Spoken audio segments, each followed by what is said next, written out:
Hey everyone, it's episode 1 of the Foundation Podcast. What, Alexis? He just smiled. What? We just smiled at each other. This is episode 1, boys. Keep it going. Keep it going.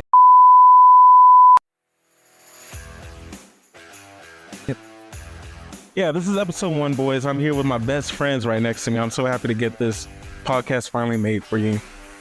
We're going to be talking about WWE, TNA, AEW, and New Japan Wrestling, but we're mostly doing WWE. I'm Darius. The other voice you'll be hearing is my boy Alex. Hi, this is Alex. We're talking about weekly episodic wrestling. We're talking about WWE events. We're talking about some New Japan stuff. We're going to be talking about returns. We're going to be talking about the debuts, the ending of certain programming too, some ending of AEW wrestling on Friday nights. And we'll be giving you a rundown first and foremost of this week's episode of Monday Night Raw. Yeah, and we also have our certified soundboard technician, Danny, over here on the keys. And our other best friend, Alexis, who just came over, to watch. This is our post-Christmas show, so Merry Christmas to all y'all. I had a great Christmas. How did y'all's go? I had a very good Christmas. I got a lot of really nice things from my office that I really needed. You got more than one thing? I got multiple things. I got, the old ball and chain. She gave me some, I know, right? She gave me some plushies, gave me a new coffee machine for the office. I got a new mini fridge for the office as well. I got a new 3-in-1 charger for my Apple devices. Yeah. And every year someone decides to take it upon themselves to give me a popcorn tin. Just they think it's funny. They think I'm gonna eat it all. And this year I thought I was gonna get away with one, but unfortunately did not escape without getting a popcorn tin. Other than that though, it was fantastic. Spent a lot of time with my families. Yeah, that sounds nice, man. It was mostly my daughter getting gifts. She was 2 years old, so she's easier to buy for. But I did get a barbecue grill. Very nice. Black grill. Very nice. It's like a knockoff Blackstone. If it works, it works. Man, I still haven't tried it out, but I can't wait. But getting right into it, we're going to talk about Raw. It was a taped event.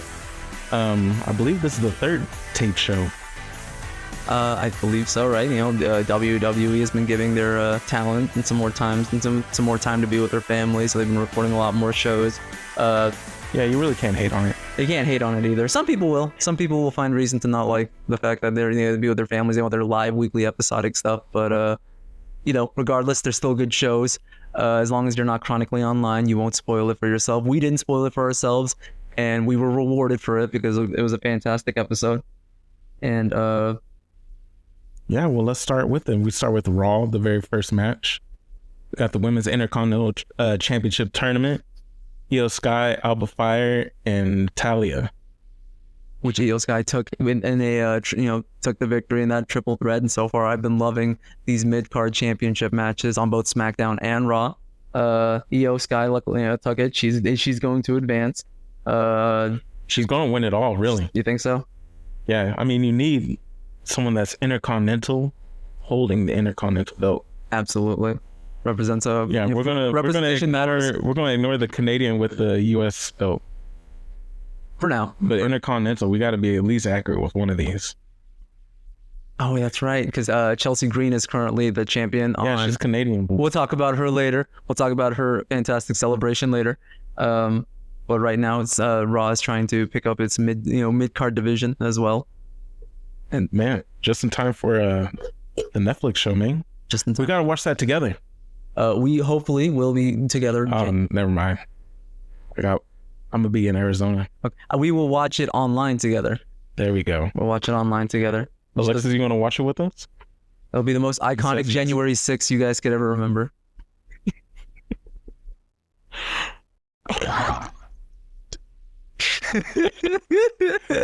I didn't even put that correlation together. Triple H is January 6th. A mastermind. I think he fought for that date. I would, but it just happens to fall on a Monday. You can't help that. You can move it one more. What's one more tape show, a recap episode? Well, you want it to happen on the first episode, kind of like in anime. You know how they of longer season running shows, they have a recap episode to start it off. Yeah. Yeah, maybe here's our characters. Let me show you their highlights. Get to know them. He's getting ready for next week live. Next match, we had Chad Gable defeating Akira Tozawa. And man, All I could think of is they're really gonna drag this feud all the way to WrestleMania. Well, hopefully they can pick up some more steam after the abysmal reaction a couple months ago to Chad Gable and Otis finally falling out. Unfortunately, didn't play out as exciting as it would. I do think that they probably could have. This feud started on fire, and then they just drop it and they pick it up throughout the year. They had Otis doing this. Will they? Won't they? Is he seeing that his teammates are being taken advantage of? They're not having a lot of fun. Chad Gable is getting more and more aggressive after losing his Intercontinental Championship matches against Gunther, who he could not, beat, and then Sami Zayn at WrestleMania was luckily able to. Not luckily, it was ability that he was able to beat Gunther, and Chad Gable went crazy, and his teammates, unfortunately, were the ones who paid a good chunk of the price for that. There was a story there.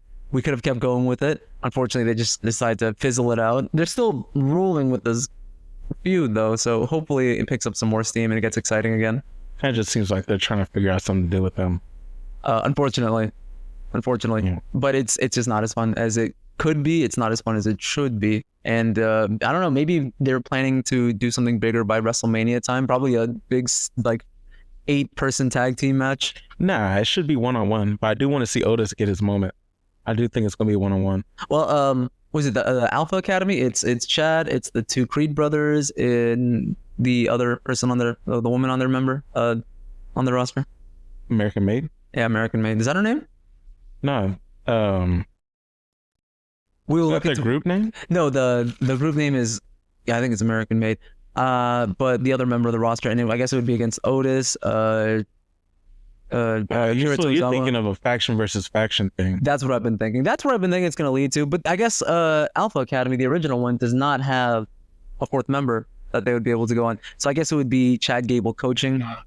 Oh, Ivy Nile. There we go. Ivy Nile. I can picture maybe Sami Zayn just white knighting his way in. I'll help y'all. I feel he's going to be stuck with the bloodline still for a longer time. Oh no, he's talking about he's wrestling for the people now. He's all over the place.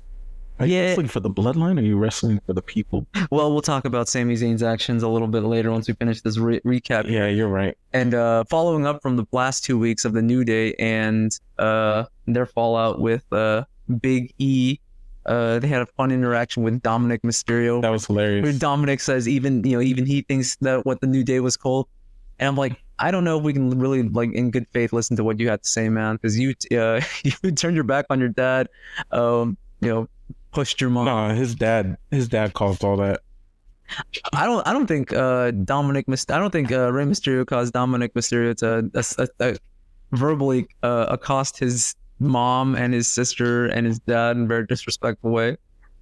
I think Dominic's in the wrong for all that, and I think he's in the same boat as the New Day turning their back on Big E. At least the New Day didn't physically assault Big E. See, that's the crazy thing, because I think the New Day are 100% in the right too. I know what they feel like. I understand what they're feeling. I understand how they feel. And the whole roster turn on them. They went about it the wrong way. If they had frustrations, let's voice our frustrations. If you feel a certain way about a team member whose neck broken, what is he supposed to do? He's trying to look out. Yeah, of course he's looking out for himself. He's looking out for his physical health. If anyone in this room was in the same position, I'd be like, take care of yourself. Make sure that your neck's okay. Make sure that your livelihood's okay. Make sure you're still able to make some money. Nah, fuck that. Bootleg to himself. He wasn't offering to be a manager until they started struggling. That's true. They only care when things go bad. That's how it always is. Too little, too late from Big E. I'm Team New Day. Everyone else might hate him, but I love you. You're a vocal minority here. You're a vocal minority here in this room today. Hey, that's how they started. That was their original gimmick, right? No more kissing babies and shaking hands, just taking what's theirs. Yeah. I remember there. I was there. We were all there in 2014, 10-year anniversary of the New Day, how they got their start. But a couple months later, they decided to share the power of positivity. I feel like they should have stayed with that, because that got... Still, even now? I think if they had rolled with the power of positivity, they could have done... Yeah, everyone always goes into a downward slump a little bit. I know that Kofi and Xavier probably feeling down, but let's say a year ago, they were NXT Tag Team Champions. A couple years ago, Xavier Woods and Big E were the ones who helped Kofi Kingston get to the WWE Championship. They were family. But it was getting stale. You can't lie, it was getting stale. It was getting a little stale, but I think if it was getting stale, it was a failure on Xavier Woods and Kofi Kingston to maintain the power of positivity. You say so. Moving on to the next match, we got Damian Priest versus Dominic Mysterio. Versus it'd be a disqualification. Let's see. They had a bit of a Christmas thing. They had a lot of fun. Damian Priest continuing to be stuck in the Judgment Day vortex. Man, I'm so tired of seeing these two fight. I know. They've been doing it for 2.5 years almost. Golly. 2.5 years. Well, when was even that Madison Square Garden show? They did like a show in New York. That's right. That one was a lot of fun. We're gonna talk about that here a little bit after that one. House shows are doing it. Well, with the house shows, I guess they can have a little bit more fun with it. They can be a bit more colorful with it. With this, it's just kind of the same old. It's like what Roman Reigns said a couple years back. It's like missionary position every night.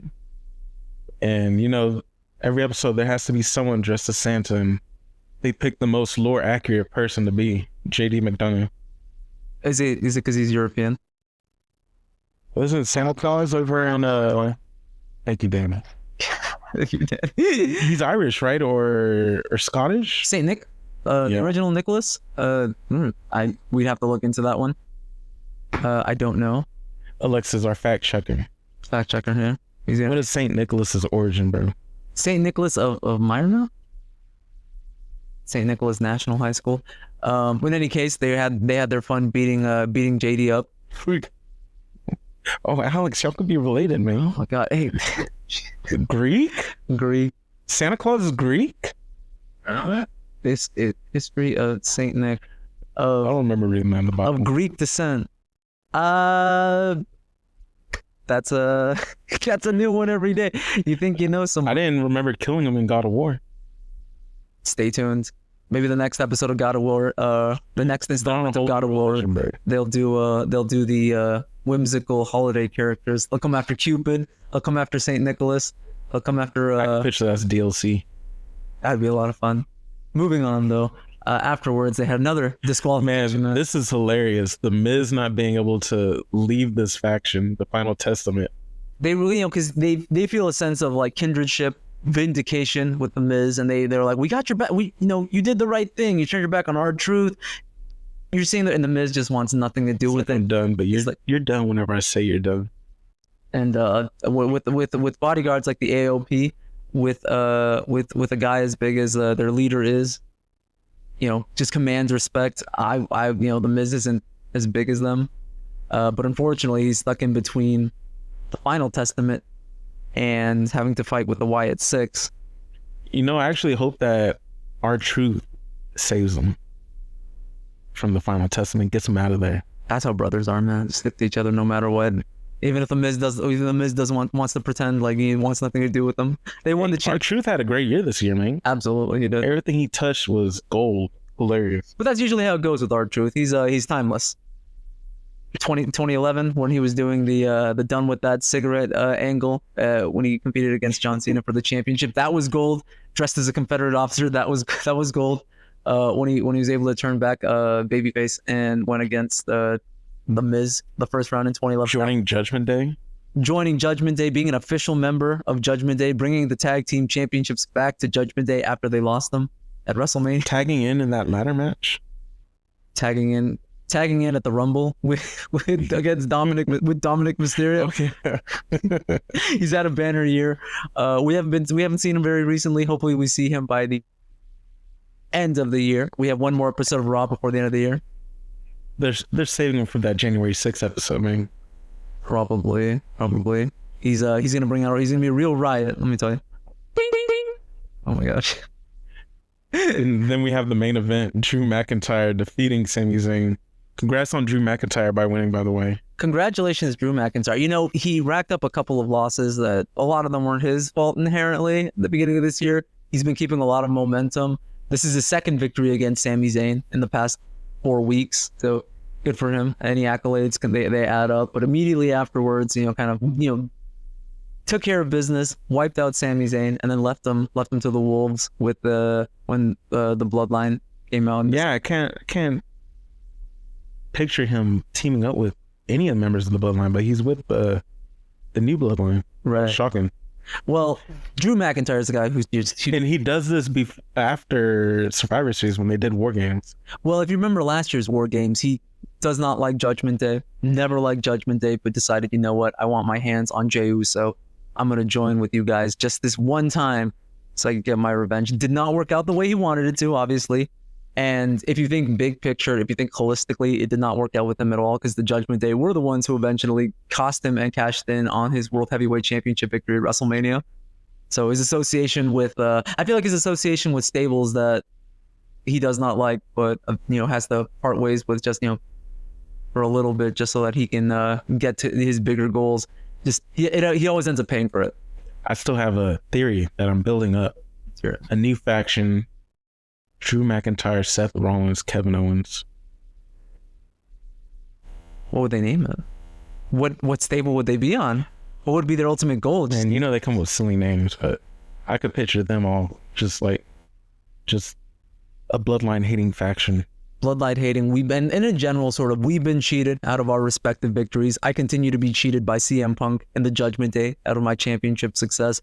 Cody Rhodes screwed me, cheated at Saturday Night's Main Event. Could not win a victory. Could not win on his own. Had to use a steel chair that was introduced by whatever reason it was introduced. As a babyface, you're supposed to be the bigger man and not Yeah, would John Cena have used that chair? I don't think so.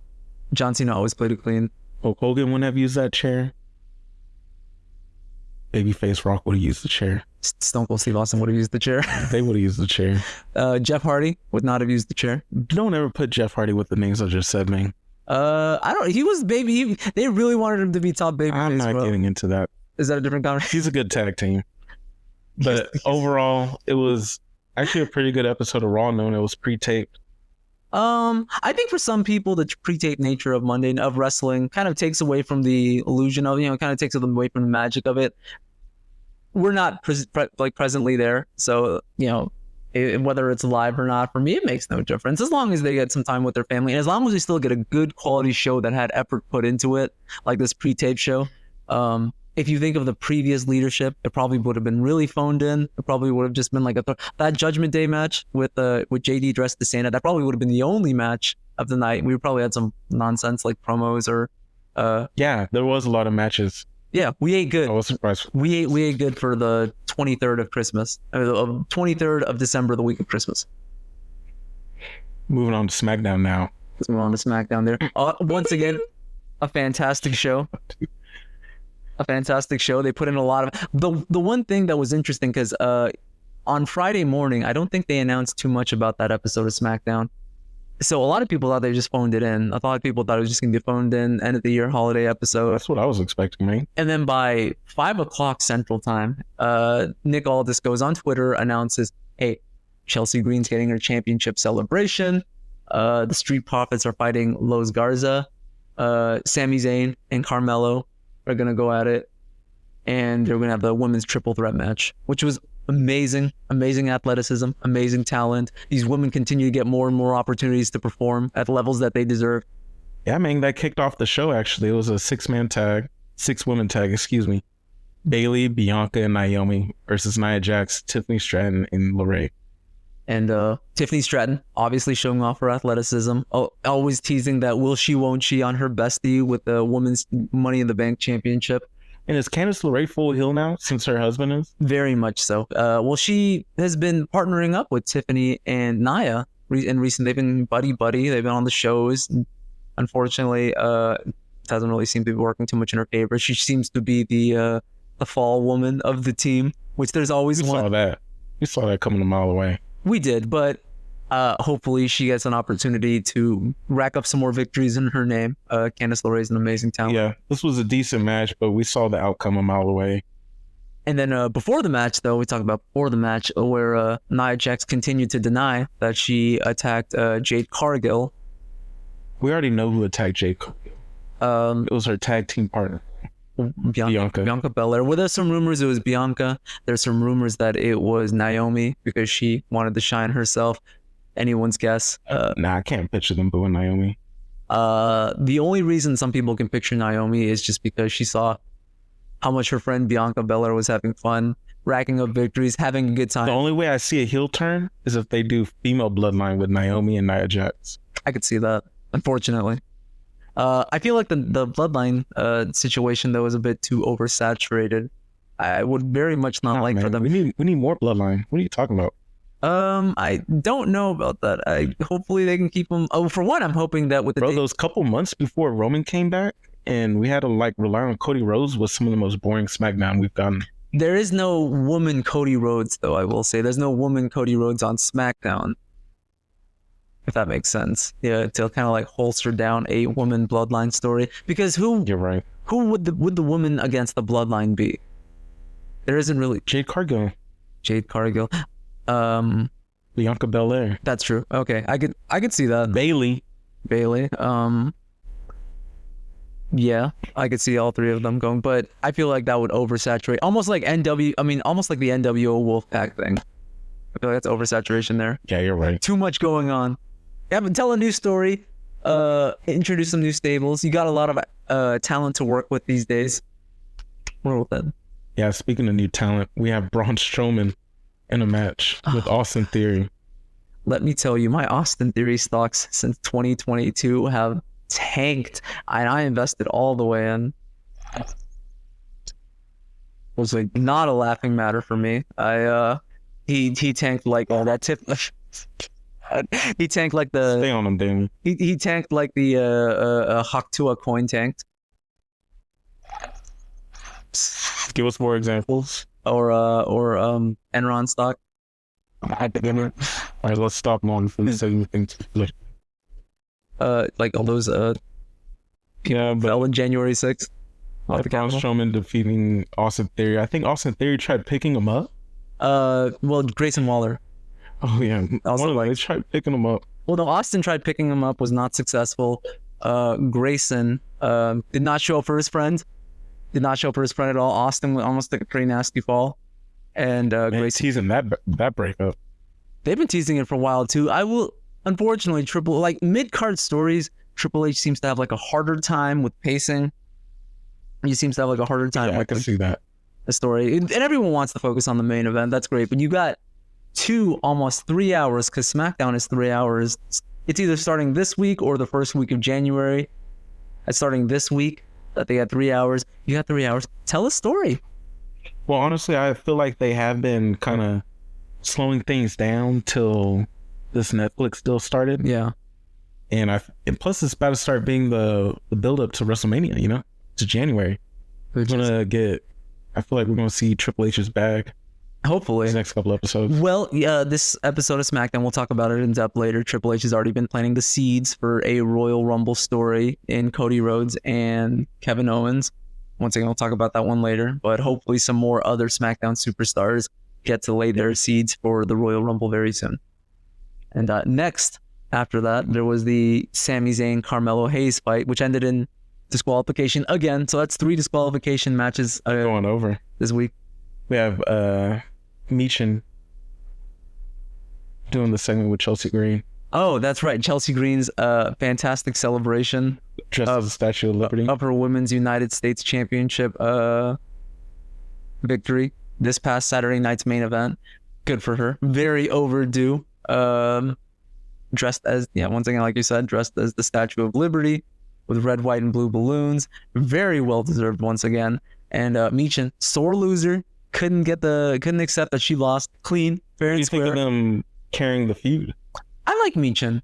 I like Michin a lot. I like Chelsea Green a lot. I'm glad that they introduced these mid-card championships so that these ladies get some time to shine. And yeah, I think it's a cool thing to get something to fight for too. Hopefully, that's a good story. I'm wondering if it carries over to the Royal Rumble. If it does carry over to the Rumble, though, will these women still be part of the Rumble? Will these women focus on their mid-card championship pursuits, or will they have the opportunity to compete for maybe the Women's World Championship or the WWE Women's Championship that Nia Jax currently holds? We'll see. Yeah, I kind of feel like there needs to be more wrestlers added on. I know NXT is full of women right now that are killing it. I think whenever WrestleMania ends and there's call-ups, we're going to see a lot of the, I'm hoping Jada Parker, but I know she ain't ready yet. But there's some names that might come up. Kalani Kai. She's amazing talent. I love Kalani very much. First women's North American champion. Amazing talent. And cooking. Shawn Michaels is cooking down there in NXT. Man, Shawn Michaels is cooking. Hopefully next week, next episode, we discuss a little bit of NXT as well. Yeah, I heard Shawn Michaels was asked to do a match. Oh, like Was it, I think, with AJ? to wrestle a match? Yeah, but he turned it down. Was that recent? No, it was like months ago. Oh man. Well, probably talks of doing it 2025. That'd be amazing. That'd He be a lot turned of it down. fun. He's a little older now. If you remember the late We're not the 90s. same age. Well, in the late 90s, he had that surgery to repair his back. He came back for a couple of years. We're very, grateful to have him in the early to mid 2000s, late 2000s wrestling. He had an amazing retirement match with The Undertaker. Amazing 5-star match. Came back for one time to do that really, really bad match at one of the Saudi Arabia events against the Brothers of Destruction. Kane and The Undertaker. Yeah. Was not I think good, that was his last one. as it should be. They got nothing As left. it shouldn't be. They got nothing left. Following that up, we have the Street Profits getting a win. Good for them. Back on the map. Just good for them. Just good for them. You got to take what you can get with some of these talent. They made it on TV. Good for them. No, she's got it. Good for them. No, we're going to see more of them. SmackDown's again 3 hours. We're going to see more of them. Hopefully, I like the Street Profits. I can't remember the last time they won a championship. It's been a while. I think the last one was when they had the old SmackDown championship belts. That's how long it's been. They were in a WrestleMania match They were in a WrestleMania match. Oh, for both the tag team belts whenever they got split up. were they in that one? Or I thought they were in the no, that wasn't this year. There was this year where they had the Bobby Lashley I thought they were in the Bobby Lashley match. Man, It's I the final. forgot Bobby Lashley wrestled this year in WWE. He did. Well, if you remember, he actually got to wrestle at WrestleMania this year. Last year, all they did was bring him out and had him pose with this Andre the Giant trophy, like an idiot. Like they brought him out, they gave him accolades, and it was a lot of fun, but they didn't actually get to wrestle. And who wants to come out to WrestleMania and not wrestle? You want to show your craft, you want to show your performanceship. And this year, I think that's what he got to do. He teamed up with B-Fab and the Street Profits against the Final Testament. Yeah, it was a hardcore match, wasn't it? Or a Philly street It fight. was a Philadelphia street fight. It's This great. city here street fight. Gotta love those. We had the Puerto Rican one. They did a French one, didn't they? With Kevin Owens and Randy Orton versus Bloodline. Yeah, they did. They did that. I remember that. The Puerto Rican one was very good too. Damien against yeah. Bad Bunny. That was amazing. A lot of people say France was the best crowd. I'd say Puerto Rico. Puerto Rico's up there. Well, we had a great string of foreign crowds this year. Yeah, they always do good out there, man. But then they came back to Nashville this year. Was it Nashville or Cleveland? They came back for SummerSlam. That was their first show in the United States in a while. SummerSlam, yeah. And the crowd just... Well, it was outdoors too. It was outdoors, but I'm sure if you put an outdoor show with these foreign fans, they would have they would have blown the decibel. They would have blown the roof off, the proverbial roof that didn't exist off. And if you notice, after that, they stopped doing like that little decibel thing in the corner. You know, everything's becoming 2 days now. They need to do SummerSlam day 1 US, day 2 Europe. That sounds exhausting. What do you think about that? Instead of doing the same city twice? Well, You don't think that ain't gonna be exhausting? that's all exhausting. Whenever the crowd sucks first night, and you know it's gonna be the same the second. I will say that's kind of what happened at WrestleMania this year too. Is that the crowd for the first day sucked? It was just awful. They did not deserve that. It was cold as hell.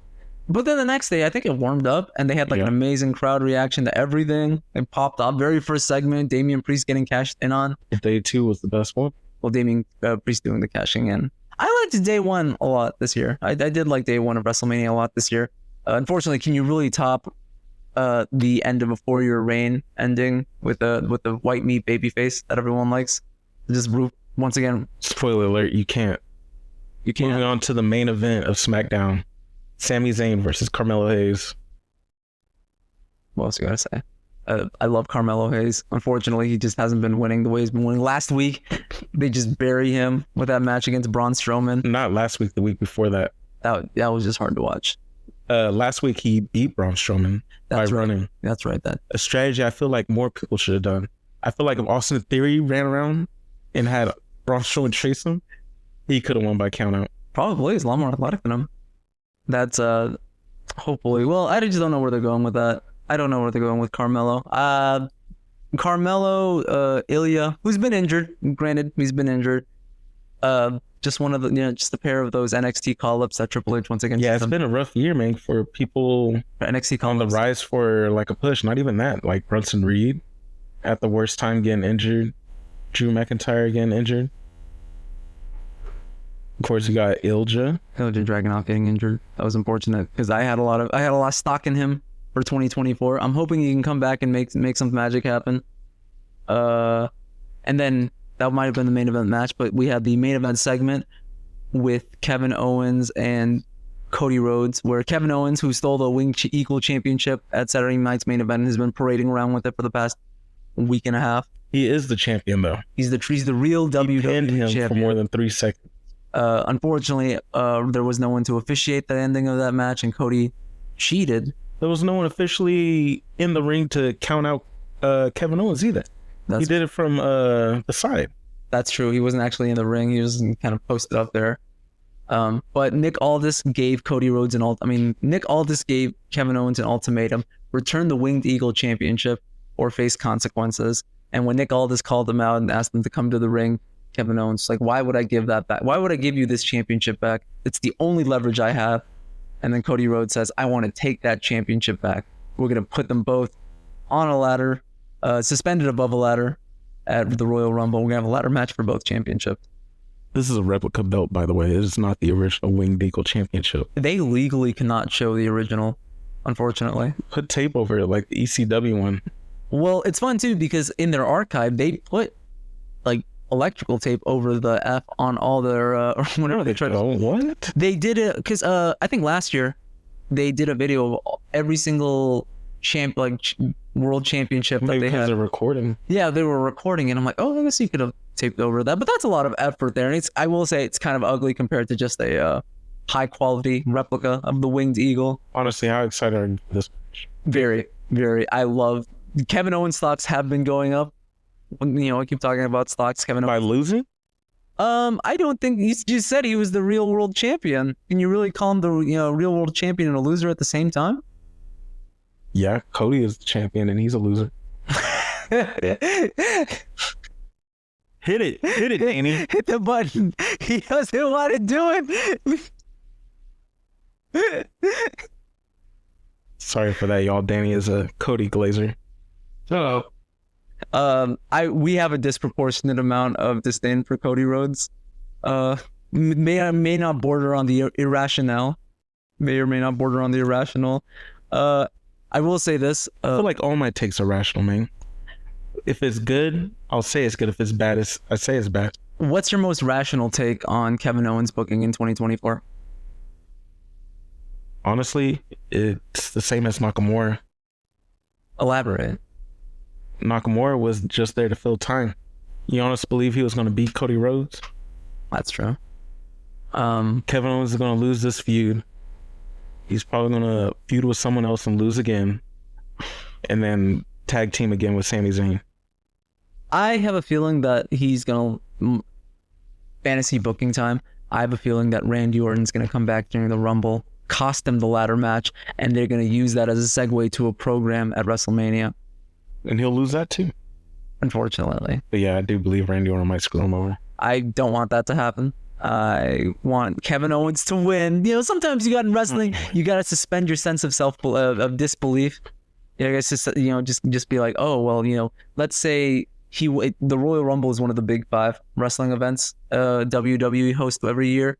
I think it would be a really good opportunity for Kevin Owens to win the championship, which I feel like he should have won a while ago. Kevin Owens has always been a consistent worker that they put a lot of faith in. They gave him faith for the first night of WrestleMania in Dallas when they gave him the main event against Stone Cold Steve Austin. That's a lot of faith.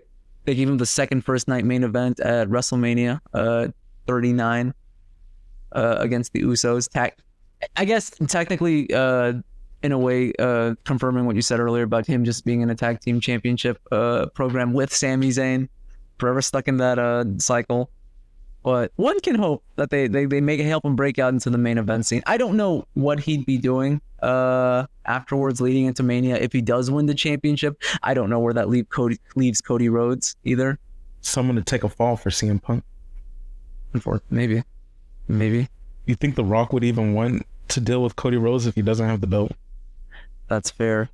Well, I think he would be wanting to do a program with Roman Reigns, regardless of whether he had the belt or not. That's a big Roman, yeah, but with Cody. Yeah, with Cody, I don't know. I was gonna say with Roman, he'd be willing to do it, but that's a big story that's been leading years, even before Cody returned back to the WWE. I don't know where that leaves a lot of the talent there. Unfortunately, I feel like we're stuck in a holding pattern until we discover what The Rock wants to do for WrestleMania, if he's gonna do anything. And you really think the Bloodline's holding back WWE programming? I think The Rock is holding back WWE programming. He hasn't done anything. How's he holding That's back? the thing. He hasn't done anything. At this point, WrestleMania is going to be about 4 months away. So he's holding back by not doing anything. Yes, because he's not confirming whether he's coming back or not, whether he's going to wrestle, whether he's going to shoot a new movie. His projects are all up in the air right now. His timeline is all up in the air right now. And I think Triple H is holding back booking until he knows that The Rock can commit to WrestleMania. We don't know. We don't know that. We're two gentlemen speculating. I ain't speculating nothing. I don't think he's holding back the program. I think the program needs The Rock more than The Rock needs the program. I think The Rock needs the program more than the program. Let me tell you why. Because The Rock series of failures in Hollywood. Black Adam was a failure. That Red One movie that he came out with that was a failure. Failed endeavors. A lot of lost goodwill. Had to get himself. Moana 2. Excellent movie. Has come out. All right, end of discussion. He does 5 movies a year, so it's okay if 3 fail. 3/5? Is that a 3/5 come from? Man, but we almost glossed over it. But on that Sami Zayn, Carmelo Hayes segment, we had Braun Strowman trotting out. Trying to defend Sami Zayn against the Bloodline. My boy Jacob Fatu. Him and Braun had an amazing stare down. A lot of hype there. I don't get too excited for Braun Strowman projects these days, Braun Strowman programs or anything these days. But seeing them both in the ring, you just feel the mana. You can just feel it running through your skin. Inject that match into my veins. Two big men, meaty men slapping meat. Looking at Braun Strowman, you just hope he can make it to the match. Fair enough. The build-ups can be pretty good, but it's always just like one bad little trip away from a broken hip with him. To be decided. I think he's lost. I think there were several times he wanted to be at WrestleMania, but he couldn't be because of injury. Because he had to anticipate. Every time he comes back, which was very recently that he came back right on SmackDown. Did you see that house show a couple days ago and he brought out Brody Lee and Bray Wyatt's kids? I didn't see that. I heard things about the MSG show, but I didn't actually know that happened. Yeah, he had them yeet with Jay Uso. Mm-hmm. I think that's sweet. I think that's sweet that Brody Lee's family still gets something after his passing. I didn't know about that. The only thing I heard from the MSG show is where CM Punk had that run in when he was in his shower cap and his you didn't see Rhea? His towel. I didn't see Rhea. What did Rhea do though? What did Rhea do that program? She was twerking with Bianca and Naomi. I have to see that. That's something I am. You sure do, bro. I love Rhea Ripley. Rhea Ripley's my favorite wrestler. Yeah, man. So that was SmackDown and Raw for the week. All right. And then there we also talked about, we want to talk about return. Kenny Omega making his triumphant return. Oh, man. Yeah. Let's see. We're not going to talk about AEW too much unless something big happened, but this week was a big week. Kenny Omega, the best bout machine, the best wrestler on the planet. I was so happy. Returning to AEW programming, having a showdown with Kazuchika Okada. We're in Texas, y'all. We're in Dallas, Texas. All In is going to be here. And if they do Kenny Omega Okada, I will be there. We will be there. 7-star match. We have to be there. That is the biggest match that AEW can produce. Coming back. Edge coming back as well to continue his feud against Jon Moxley and the rest of the British Combat Club. We got Ricochet killing it. Ricochet killing it. Ricochet adopting his Andrew Tate gimmick. How do you feel about that? Because the fans aren't going to know, but you're actually a fucking Ricochet hater. I hate an illogical one. I will say a lot of my opinions in general wrestling are very irrational, but my disdain towards Ricochet borders very much on the irrational. I'm willing to admit it. I'm willing to admit that that's, I don't like him. He's an amazing talent. He can do amazing things. He can do flips. He can do flippy shit. Man, there's a lot of people online that are like trying to shit on what he's doing right now, but I see it. I see the big picture of what he's got. You see the vision. It's a program. It's a program. He's retweeting Andrew Tate tweets. He's saying if you watch Star Wars, you're a loser. You should have a Lambo instead. You should grind your, have that grind set. Wake up at 4 in the morning. Samantha Irving making his sandwiches. That one might have got him. That might have been a little too much. I think he might have gone a little too far. If I was his wife, I'd be upset. But sometimes you got to push the envelope, man. Try new things. That was what the Attitude Era was about, right? Pushing the envelope, trying new things, offending some people. Offend a couple of people. If you're offending someone, you might be doing the right job. You might be doing a good job. You might be, if you want people to Where are you going right now?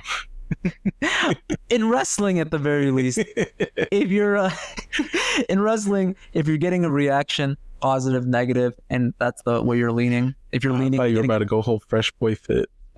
Absolutely not. We want good heat. We don't want what Logan Paul has. We don't want go away heat. We want wrestlers to have a good reaction to their gimmick, favorable or unfavorable. But yeah, man, it's exciting. I feel like wrestling everywhere is picking up. Absolutely. We got next week. We got Wrestle Kingdom. We got Wrestle Kingdom. And then after that, we have Raw on Netflix. We have Raw on Netflix, which is going to have ads, by the way. Yeah, they announced recently that it's going to be in the same style as wrestling on USA Network, as wrestling on network television, as wrestling on pay television. PG rating. PG rating. Not R-rated, how people thought. We thought we were getting Attitude Era 2. I personally thought that they didn't go with it. I thought they were going to go with a TV-14 rating, at the very least. Yeah, I didn't think they were going to keep it like this. But if you think about it, the wrestling product for the past year and a half has been very edgy, not obscenely edgy to the point where it's just the trash TV style of the late 90s, but let more stuff go. Yeah, there's more actual wrestling going on, but there's more story, and they get to indulge a bit more in some more racy stories. I'm just trying to picture how angry I'm going to be, because Netflix raises their prices with no ads, and then I'm gonna see these unskippable ads built into my live program. Well, hopefully that they incorporate ads a bit more. My wish was that they incorporate the ads a bit more, less intrusive to the product, more tastefully. But what they're no tastefully way to do it, man. They have a Prime bottle in the middle of the ring. That's what I was saying. It'd be more tasteful, but at least the Prime. That's tasteful. I will say the Prime bottle in the middle of the ring at least does not mute the audio. At least it does not cut away from the footage of. It's on the sacred circle, bro. The mat is sacred. Oh, may I add, we're going to go back to the Monday Night Raw thing. I think I find it very egregious that the World Heavyweight Champion was not on Raw this week. Gunther, he's supposed to be the flag bearer of the, once again, A show. He's supposed to be the flag bearer of the main program. Cody gets the rest. He wasn't on Survivor Series. He was not on Survivor. You're going to get on Gunther for missing one episode of Raw near Christmas? Cody was with his family overseas. Cody was it was a pre-recorded show. He still needs to. He could have. I think either there was a way they could have done something for him. They could have at least mentioned him. They could have incorporated him a way where he didn't have to actually be there or say anything. But they could have done a promo of his beats for the past couple of weeks. It is kind of a bad look that a lot of the major storylines on Raw, they're talking about Bloodline, SmackDown, Roman Reigns. Absolutely. Gunther, hopefully, whenever Monday Night Raw comes to Netflix, I hope that he gets more time to shine. And hopefully that the ads aren't too intrusive. We will see January 6th, the most exciting January 6th in history, most monumental. You can throw your questions out here in the open, man. Alexa, we can answer them for you. We know you're a little green with wrestling. It's been a few years. Anyway, what else is on the table? We're gonna discuss Joe Hendry. He's got a championship match. Hendry. Chain winning it. Championship match coming up. They teased us for too long, man. Uh, What do you? Speaking of that, man, I thought this was supposed to be like a favorable give trade with TNA, but it kind of seems like a lot of Impact people are leaving. in favor of going to NXT or something. Yeah. A lot of people do think that Jordan Grace will be on NXT very soon. Hopefully, well, I think TNA, they got what's it they call it? I had to think of their names. They had that one talent, I forgot his name, who was part of a stable previously in TNA before he moved over to NXT. Man, his name eludes me right And now. you know, Joe Hendry's on his way out. He's The first chance he gets. he would go. Maybe that's why they won't give him the championship, because they know that. Maybe they know ahead of time, oh, he's probably not sticking around long term. So why are we going to give him a coronation?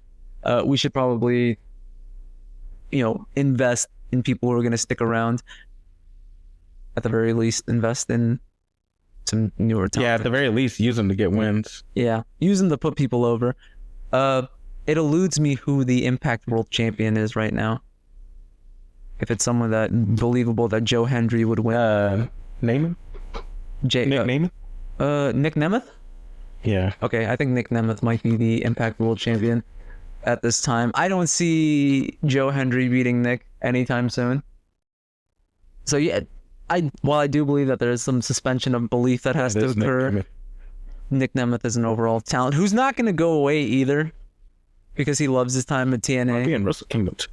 I believe he previously had a program where he won the IWGP Global Championship.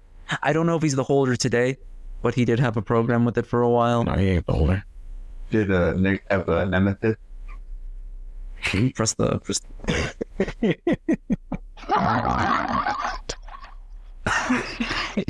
Man, speaking of this January 6th show, though, did they announce John Cena? John Cena will be there in some capacity. It's the first John Cena. This is the first episode of his. Well, the first his first stop of his 2025 farewell world tour. So he will be there. I don't know in what capacity. He's a full-time wrestler. Yeah. He said it's hands down.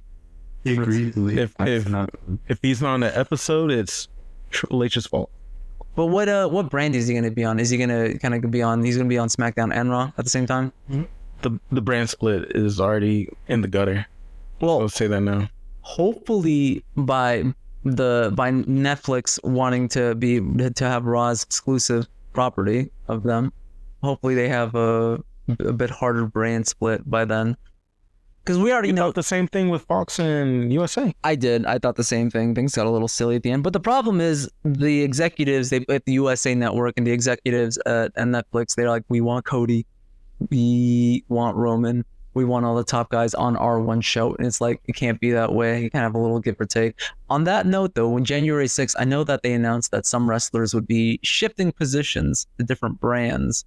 Let's assume Shake up. the little superstar shakeup. Let's assume that these are going to be real deals and not just something that's forgotten. Man, I gotta see it to believe it. But back on John Cena, though. Let's hear it. How do you think his final year's going to go? There is a behind the scenes rumor that Logan Paul wants to have his final WrestleMania match. Well, wants to have the John Cena final. No. You don't want that Logan Paul match? Nah. My dream match would be AJ Styles. I think there's also talk of him they really want him in a world championship program. There's a lot of things that they want to do this year at WrestleMania.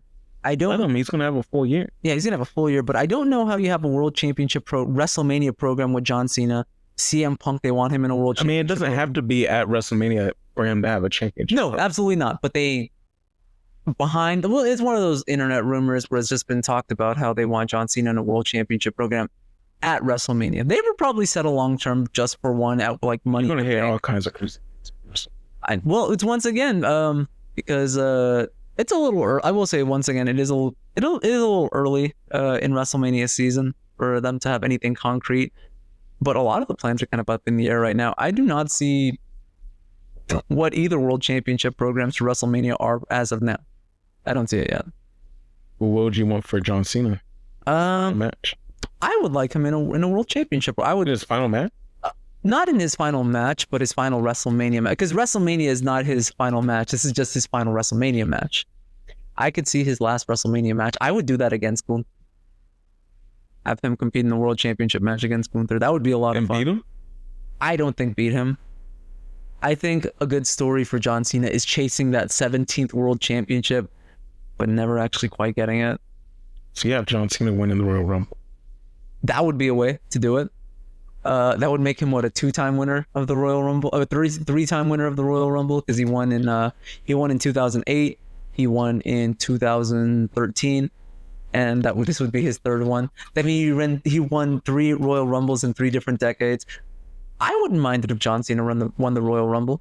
I have all kind of fantasy booking ideas and stuff I think would be epic, but at the end of the day, I have this like dread, like this knot in my stomach where I know in my heart that it's going to be Cody Rhodes pinning John Cena, passing the torch. That would hurt. I wouldn't want to see that. That would hurt. I'm pretty sure Cody Rhodes is going to be stuck in the bloodline wormhole for a while. Still? By End of 2025. WrestleMania is the beginning of 2025, man. I'm talking about John Cena's final match, which might be Survivor Series or whatever they do on Christmas. You know what they should do for him? Bring back Baron Corbin and have him be his last match, and have Baron Corbin go over. Is he still in NXT? No, he was NXT Tag Champions with Braun Breaker before Braun moved to Raw. And they both technically moved to SmackDown, and then they moved Braun back to Raw. But Baron Corbin was also transferred to SmackDown, but then they let him go before he got back on TV, unfortunately. So he's not with the company right now. All right. But imagine they bring him back in and have that one more program. I'll tell you what, I'm not excited to see John Cena, Randy Orton. People asking for that are like people asking for Floyd Mayweather fights. You really don't remember how boring they actually were. Absolutely. I mean, there was some good moments. There was the hitting the ref to cause a DQ. There was them taking on the whole Raw roster. But man, they had some like slow matches. Where was the one where one of them was handcuffed? I don't know if they've done that twice. I know they did that for their unification match in 2013 where Randy Orton handcuffs John Cena and takes the belts. I think that might have been like in 2019. I'm not 2019, 2009 when John Cena was, when Randy Orton was on it was on his like schizophrenic, just crazy thing for a while. I don't know if you remember that. His era, the Age of Orton. I don't know if you remember the Age of Orton. That was good times.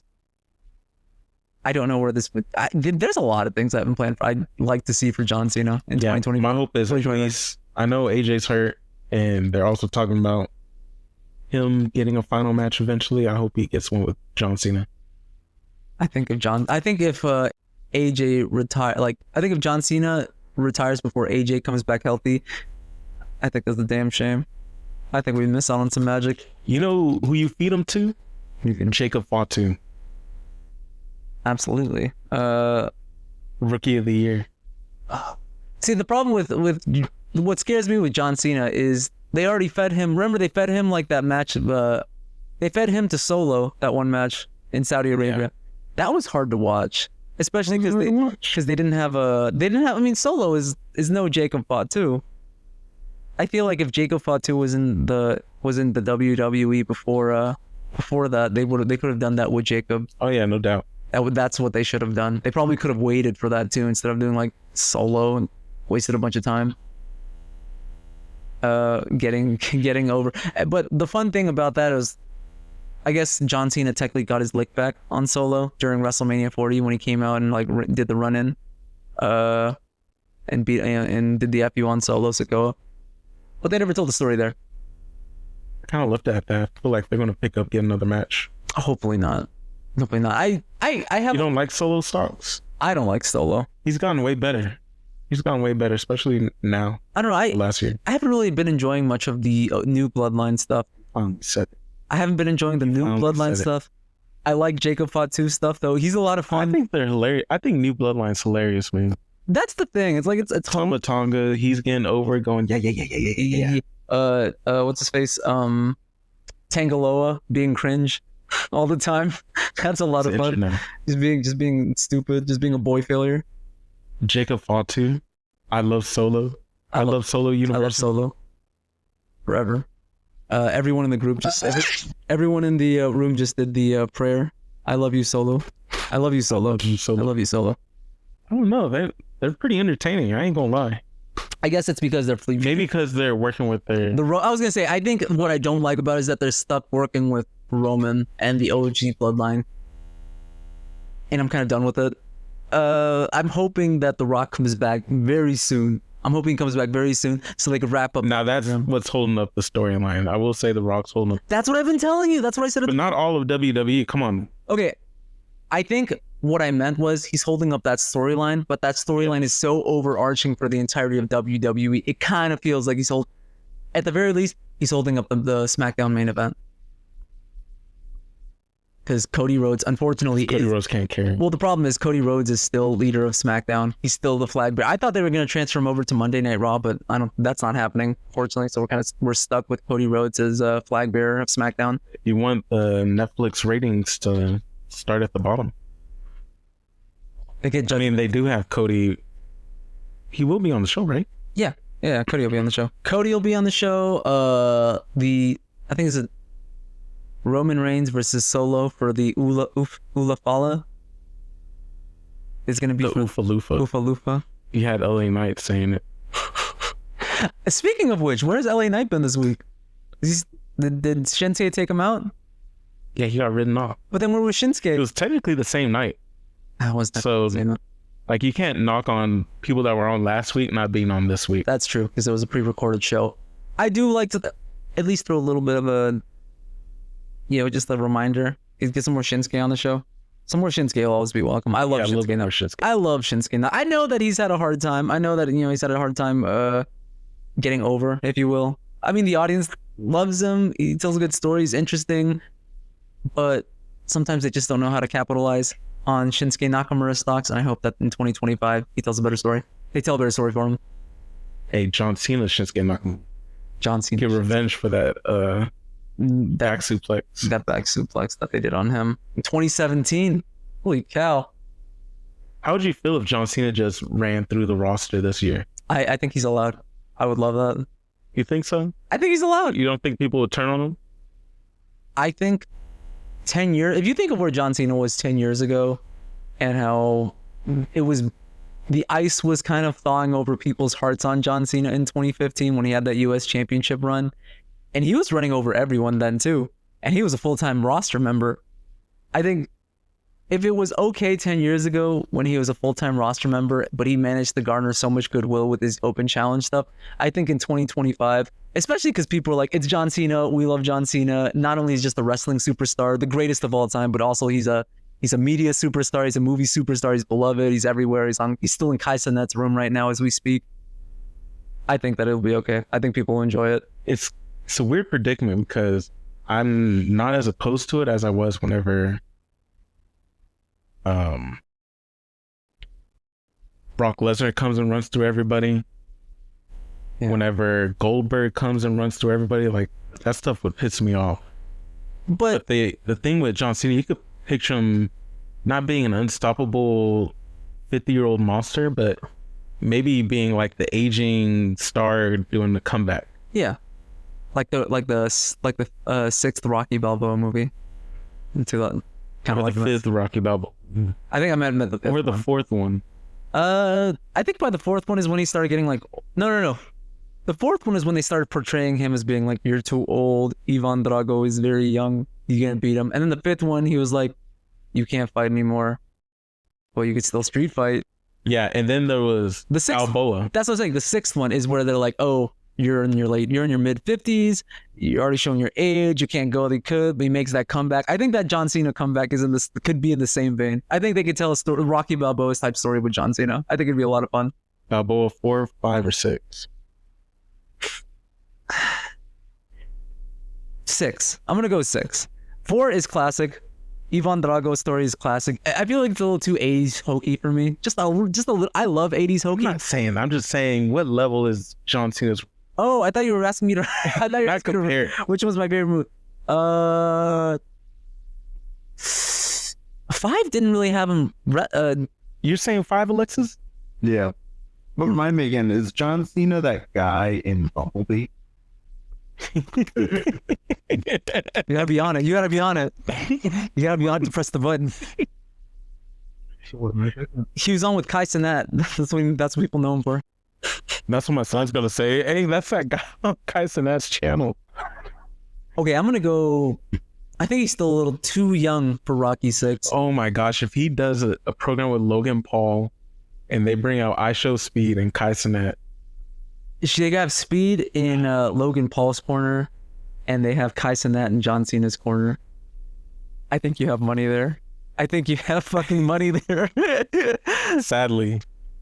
I think you have a good story there. But John Cena, like, one thing is, like, what I was saying. Ever bring back Taboo Tuesday, which was like streamed online? Taboo Tuesday, Cyber Sunday. Hell yeah. I think just have They could do that. have a Not WrestleMania. who's in his corner, and just have your pick of three characters you got. Well, you get Amp House. You got what's his name? Duke? Well, I was gonna go Johnny Somali. Have him as one of the picks.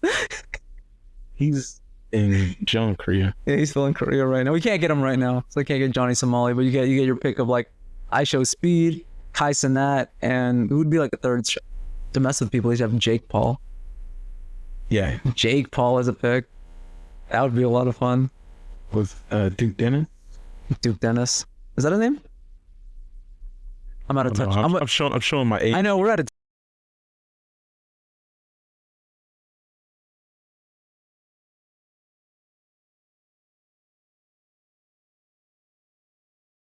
touch with these piss people off, kid like- streamers here. But we're gonna go ahead and close the podcast out with those final comments here. We had a lot of fun discussing this week's weekly episodic events that happened on Raw, SmackDown, a little bit of AEW, happenings on Collision. Next week we'll talk about Dynamite a little bit if we can work it in. We'll talk about some NXT too if we can check what's going on. Wrestle Kingdom coming up mid next. Yeah, I'm be excited. to talk Very about exciting Wrestle times. We're gonna be very tired the next day. Kingdom. Discussing. Flying out.